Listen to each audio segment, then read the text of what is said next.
Night Stalker says 5,000 anima per day from Korthia, so just 8 years to accomplish that 15.8 mil. So fantastic. No problem. Now, last you a few expansions.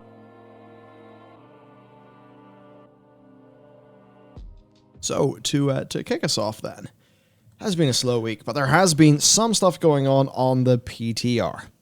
So the first thing, I mean, strap in, sit down and strap in. Because there are bind on account, table follower, XP items. Big. Yes. So Audara, the heirloom broker in Orbo, sells these BOA items. So there's one that grants 5k experience points directly to an adventurer companion of your choice. Now, this in itself is very big. Because it's not giving you 5,000 XP points to a random one. Or to your lowest level one. oh wow. Yeah, big, right? Yeah, I know. So there's that going on. Massive philosophical changes. Now, that said, it's still a little bit expensive, but it's a nice little addition. Absolutely, it will make some of the covenant swapping and stuff, a little bit better. The things, though, do cost 10,000 anima. Now, for a lot of people who don't do Korthia all the time, so almost everyone, you're going to wince at that amount of anima. Now, getting that amount of anima is actually way easier nowadays than it was in the past. Like, you're swimming in anima from Korthia. If you're doing it, it's just not that many people really enjoy doing it, which is a little bit awkward.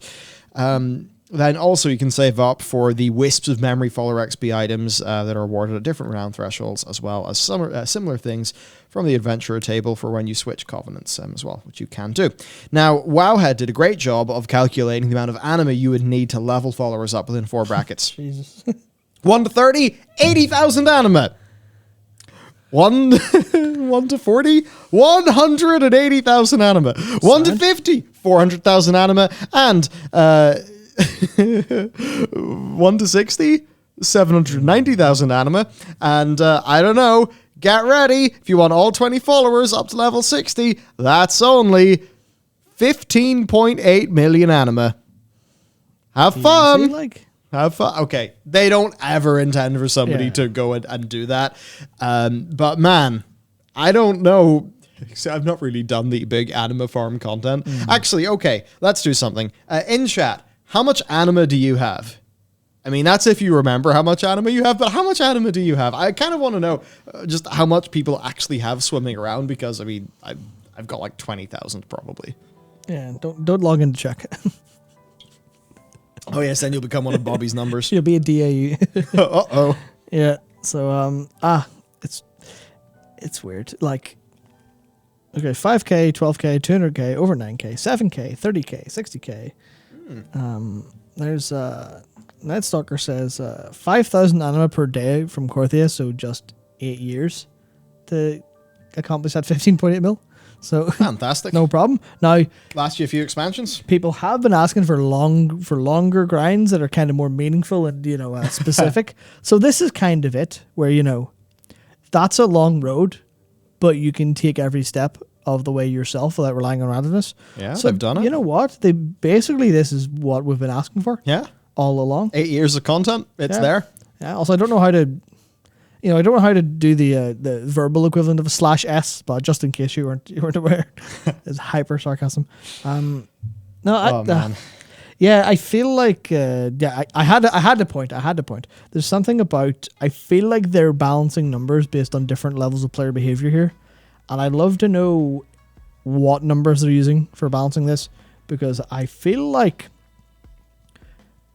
there's going to be a lot of players who have tons and tons of anima.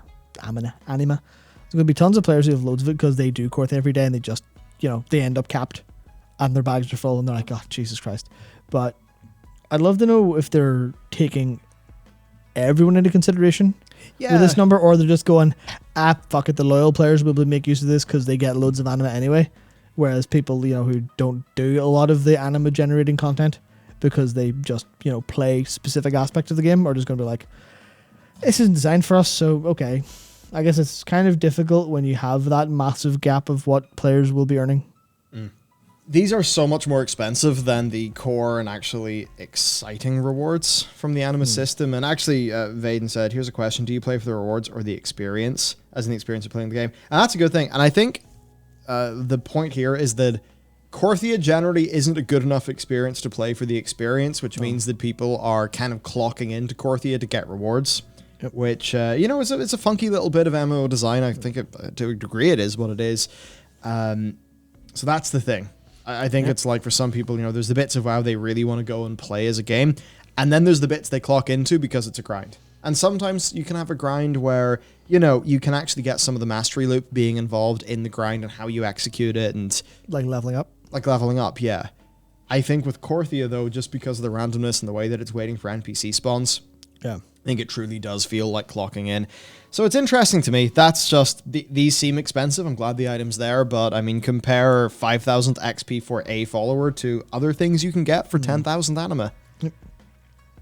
So, yeah, bit weird. Oh, well. Buffs. Ooh. Korthia relic buffs and the weekly rift quest. Oh my god. Korthia rares now have a chance to drop relics on repeat kills. It used to be a daily lockout, so that's a fair bit more grindable. There are more relic carrying enemies found in Korthia with the all-seeing crystal. The trained grommet now locates more relic caches. There's a new weekly quest, Lost Research. It's available to characters at tier 4, or if you have a tier 4 alt. And this will direct you into the Korthian Rift for a large amount of rep and catalog research. It's almost like they're sort of still building Korthia. Yeah. It just feels like, 9.1.5 has got, just generally, like there's a lot of stuff being done, changing up Korthia these days, and it just does make you realize, it didn't feel ready at launch when we hopped in and kind of saw what the values were like. That's the reason why I didn't play it. It didn't really feel like it didn't really feel that playable. So it's just, again, it's interesting that once more, we certainly are waiting for the game to be good post-launch, and that is not ideal. Yeah, so here's, philosophically, I think it's interesting, because you obviously go, people in chat saying, who cares about Korthia still? Like, no way anyone really cares about it. Yeah. And I think for the taking an average of the player base or a median, absolutely, no one cares. But philosophically, it's a thing where generally the correct thing that we all want Blizzard to do, or at least the World of Warcraft team to do, is basically GG, go next. Like, well, this is all a trash fire, let's fire it out the window and try, start a new dish from scratch for food analogy shit. But that's kind of been what they've been doing, and that's what's resulted in making the same problems over and over again. Yeah. Whereas I feel like there is a case where they can just go, do they need the time to hone something to perfection so they know what the end result they're looking for is? Where, you can, if they never see the end product they're capable of making, they'll never know what to aim for. So I'm sort of kind of torn where should they spend a decent amount of time and resources making Korthia actually balanced and actually work and functional, and then go, hey, no one's playing it, so we don't really have much, or very few people are playing it, so we don't have a balanced opinion, but in the team coming at it fresh, or maybe grabbing people from other teams to try it, okay, this is now a good experience. Now we know what a good experience looks like, so now we can make the next thing we make a good experience, as opposed to just making the same problems again. Yeah, so if you keep on cutting and running and then you don't learn, then, well, you don't learn, and knowledge is the most important thing. So it's a sort of thing where, look, if in 9.1.5 I log in and 9.1.5 is not timed with another major release that will probably take up my time instead, but if I log into that and I go to Korthia and, suddenly my experience is a bit more like this. I do my daily quests, and the rare spawns are faster. The rares are more rewarding. After I've killed a rare, if I run past it again and it's up again, I can get some stuff. Then I get to tier 4. Then I get a quest. The quest takes me into the Rift. The Rift stuff is just made to make a bunch more sense. Then I go into the Rift. I have some clear things to do in the Rift. I do my things. I get out of the Rift. And then on my way back there, I'm like, oh, look, I found a treasure, and I found this, and I found that, and that mob spawned, and this thing spawned. Yeah. And it's in a way where I, at no point, have had to feel like I hit the M key, stand in the middle, and look about.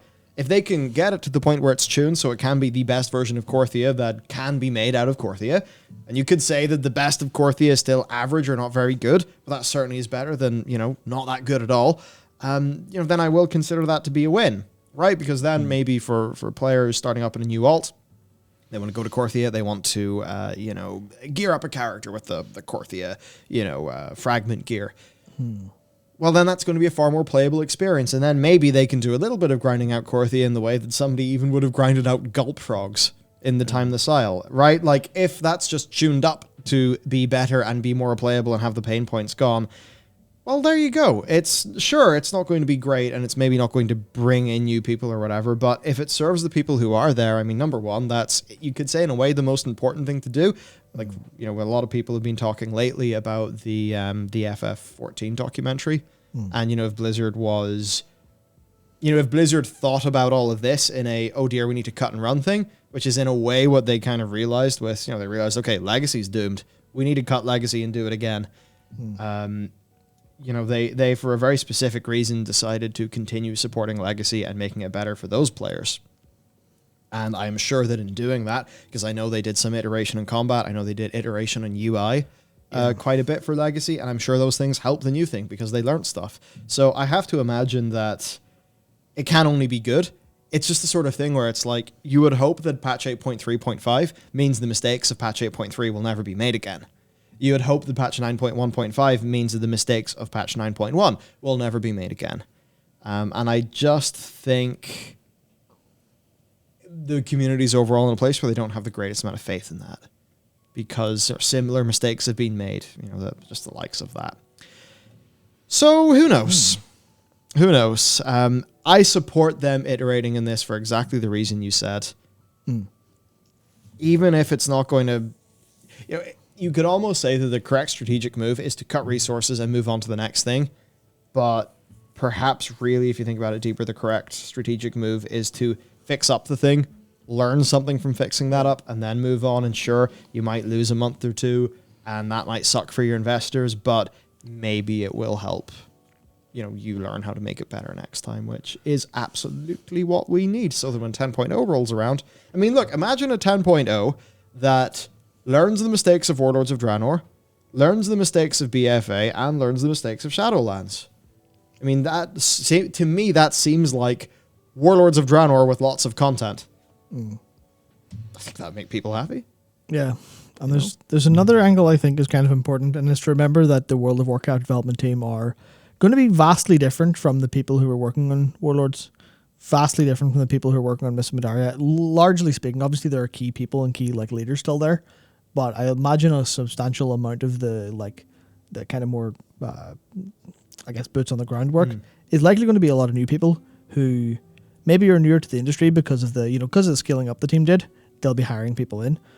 So it's the thing of, it's not just Blizzard as an organization need to learn how to do these things properly, but the individuals need to have the time to make something good.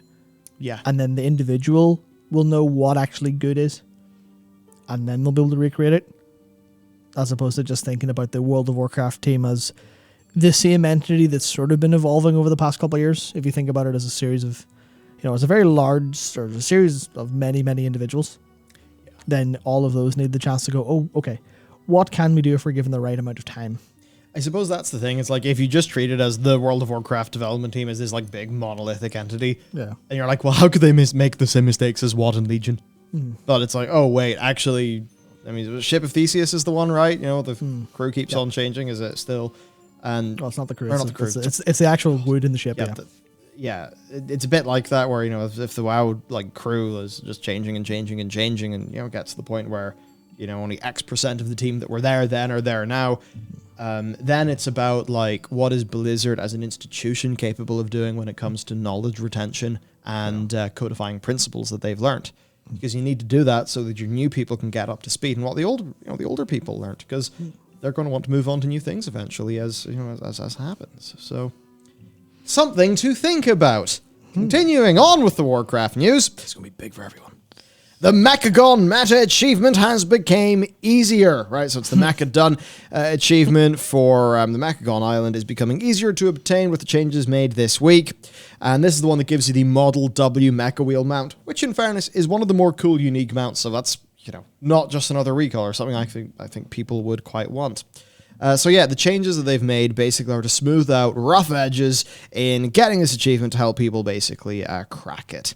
So the Triumph of Nomeron vinyl is now a guaranteed drop from the hard mode reclamation rig. The Battle of Nomeron one drop rate's been increased from all the hologram bosses.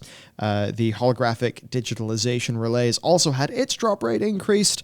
Then the Fleetfoot MG respawns are faster and no longer despawns if it's not killed at the end of its path.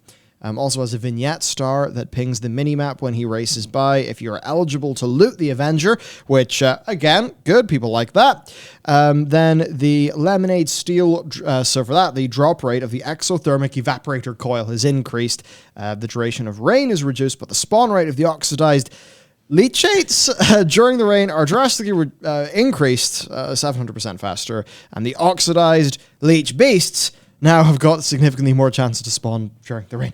TLDR, things spawn faster and some things have higher drop rates / are guaranteed, which will make it quicker for people to get this meta achievement, which in fairness is a meta achievement for a decently cool mount. Yeah, so there's the kind of there's some kind of two perspectives to take here, I think. One of them is obviously, it's just who gives a shit, it's mecha done, well, who cares? It does sort of, not betray, it kind of highlights that they're going, oh yeah, we have content. Should we maybe let people do that without it being a nightmare? Yeah. Which is, I think a great attitude to have. So if stuff like this was a consideration in future for hey, here's old shit, it matters still. Don't just go, well, that's in the past, I'll only do that in the worst downtime. I think it's a pretty good idea. There is something to say about, oh, hey, why are you making this so extremely easy versus what it used to be? But also, yeah, I think it's... Yeah, actually make it playable for people. Here's a good example for Playtime's Over and Battle Tested. Basically, one of these would be given to you at random as a follow-up to Toys for Destruction. Now it'll just give you both. Things like that cut down the RNG and make it a bit more palatable. So it's the sort of thing where, right now, no one's going to give a shit about this. I know that. No one's going to give a shit because the game otherwise doesn't have the stuff at the top end to keep people... I don't mean the top end, top end rating. I mean, level 60 content. It doesn't have enough to really keep people. But in an environment where the game did have a lot going on at endgame and people were satisfied, this would be something people would be really happy about. So remembering that, this is a really good change. It's just one the dividends will be paid sort of later for it. Next up, Matt, something for you. We've got the Lightforged Draenei Paladin mount. This was dug up in the Dana Mining. And there you go. Lightforged Draenei Paladins have now got a unique class mount, which is pretty neat in the same way that I believe the Dark Iron Dwarf Paladins get their own mount. And I think overall I do prefer the Dark Iron Dwarf Paladin one, just because it's really cool. There's a little bit of Warhammer in it that I really, really appreciate. As for this, though, I mean, yeah, I'd like to have a Lightforged Draenei Paladin. If I did, I would certainly have this. So there's that. Continuing on with the Warcraft news, there is the Tormented Hero title for the top 0.1% of Mythic players. So if you end Shadowlands Mythic Plus Season 2 with an M+ rating in the top 0.1% of your faction, you get that. You know what? That's really good. It's like how the PvP people get their Gladiator titles. I might not be the biggest Mythic Plus person, but I think it is good that things like that are going on and that those people get, better rewards and that sort of thing. Yeah, I just want to address one small thing that Valdegene said in chat. Okay, but if it's constantly changing and changing the teams, then clearly the problem is they aren't hiring the right people. That is potentially accurate, but I just would say how they treat people can kind of impact what the people are capable of doing. Yeah. And I really don't want to say very much because I was brought to the attention of someone and their story and what they were doing who worked for that similar company as QA. And the story they were making relatively public, quietly public, is, how much time they're spending at work just doing what needs to be done. and that's because they're constantly being asked to do overtime. They can't deny the overtime because, one, they get fired, two, they need it to live because their wages is so low. But I was kind of thinking through this as just kind of talking about, you know, the person and why they don't just go to another job or something like that. And it's the idea of these people are being treated in a way that they can't go and upskill because they have so much work to do that they just need to get done. So, Yeah, I think it's a big thing. So it could be right people, which would easily be explained by their lower pay, the fact their reputation's been declining, where they are, all that stuff, and, you know, quiet reputations. But before all this blew up, quiet reputations, all that could be they're not hiring the right people. But also, I think they could be treating the right people wrong and getting the wrong results as a result. Yeah, no, that's a big side of it. There are lots more complexities that happen when you start thinking about an organization and a sort of more nuts and bolts, like day-to-day level. Now, for a while, there are some nice but small quality of life changes. We have got that you can recruit a recruiter friend with /RAF /RC for a ready check and /CD, and then a number for a countdown. So those are all nice to see.